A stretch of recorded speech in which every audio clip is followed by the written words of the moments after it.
This is Jamie Peha, and it's TableTalk Northwest. We're here on a very rainy day in Seattle, and I'm here with actually two amazing writers, Cynthia Nims, who is a local cookbook author and has a fantastic blog called Mon Appetit. And I'm sure that if you want information about how to spell that, please come to TableTalkNorthwest.com, because if I try to spell it, it might not be correct. We are also here with a visiting writer, Michael Ruhlman, who has just released a new book that we're going to get into in just a few minutes. Michael, first of all, welcome to Seattle. Great to be here. Thank you. And we're so glad that we really are showing you a Seattle day. It's like torrential downpour out there. I got here yesterday and it was 72 degrees and sunny, and I sat out with some friends by the lake and it was gorgeous. Had a glass of wine. It was beautiful. I said, "This is not Seattle." You're right. You're now taking me to the now wrong I'm city. in Seattle. Yeah. Oh, that's terrific. Well, how exciting to have you here. And you write. You have written 16 books. More than that. More than that. Okay, well, 16 is the number that I saw on Paper Day. So how many? Do we know the real number? We don't know the real number. And it's complicated because some of the books I've written with Thomas Keller and Company, 5 of those. Okay. I've co-wrote Michael Simon's cookbook. Right. Brian Polson and I wrote That's the Charcuterie book. and they're all different levels of co-authoring. And then Okay. I've done my own cookbooks Right. and my own nonfiction books. Right. Okay. So I've done ebooks. I've done a Kindle single, which I recommend that you explore. Okay, Kindle single. There you go. All right. See? You heard it here, TableTalkNorthwest.com. If you're a writer, listen in. We've got good tips There you coming go. up. Absolutely. So way more than 16 books. You obviously are busy. You must love writing to be able to accomplish that. It's as a shark swims to live and breathe, I write. It's something you must do. Yes. Okay. Well, we're really happy you have done it, and I have some of your books here. And what I've sort of noticed as I've kind of been diving into what you've been creating over the years is that you started out writing about the lives of chefs, and then sort of decided that you needed to become a chef yourself. Well, sort of. What happened was I was a journalist. I started out as a copy boy for the New York Times right out of college, and I didn't like New York, and I didn't like that kind of journalism. I wanted to be a novelist and an important writer, and I wrote 2 novels, and they couldn't sell, and I was not destined to be an important writer, obviously. And nonfiction was much easier to sell. And so my agent placed a nonfiction idea about writing about single-sex education, which I did. Then my wife said, "Michael, you want to write books, you got to come up with another book idea." Right.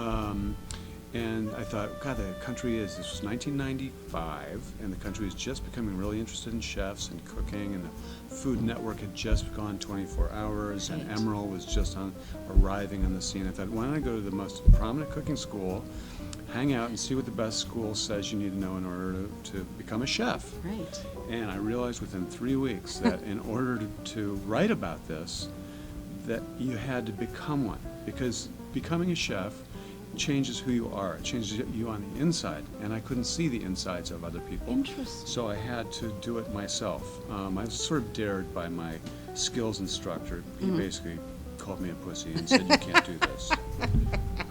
And you were like, "Yes, I can." And so I said, "I'm going to become a cook." Right. And so I not only became a cook, I got everything I needed to write this book. We got home to Cleveland. I went through all the cooking classes all the cooking teaching kitchens at the CIA. Went back home. My wife sat down. It was September. It was the end of September. She said, "Michael," checkbook was next to her. I know that's always a bad sign. And she said, "Michael, you have to write this book in 4 months. We're going to be broke in 4 months." And you can't write a book in 4 months. Which book was that one? One you did not buy. Oh, wait, no. It's The Making of a Chef. Oh, The Making okay. of a Chef. The Making Okay. of a Chef. Okay, The Making of a Chef. But I didn't say no the way I used to, because I'd learned how to be a cook, and cooks don't say no. Right. Saying no is firing yourself. Saying no is losing, and you don't lose.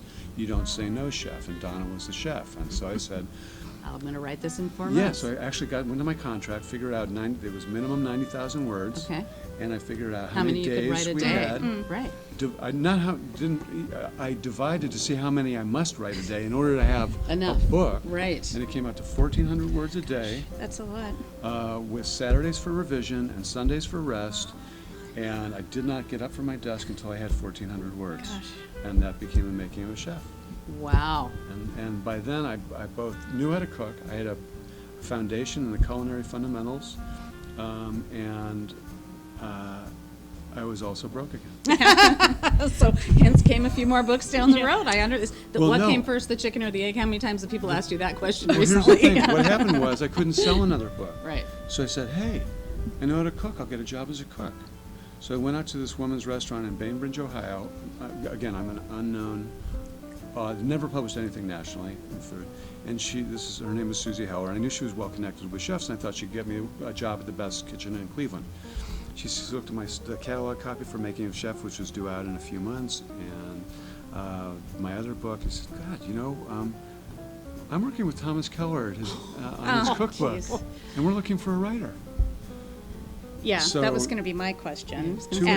2 weeks later, I was being flown out to the French Laundry to work with Thomas and his team That doesn't to happen write very this often. book. Timing No, is this- everything. This is Timing is everything this is on that God one. saying, Yeah. "You're going might here." be doing this. Okay, I know you want to write novels. I know. But for now, you're going to write about food.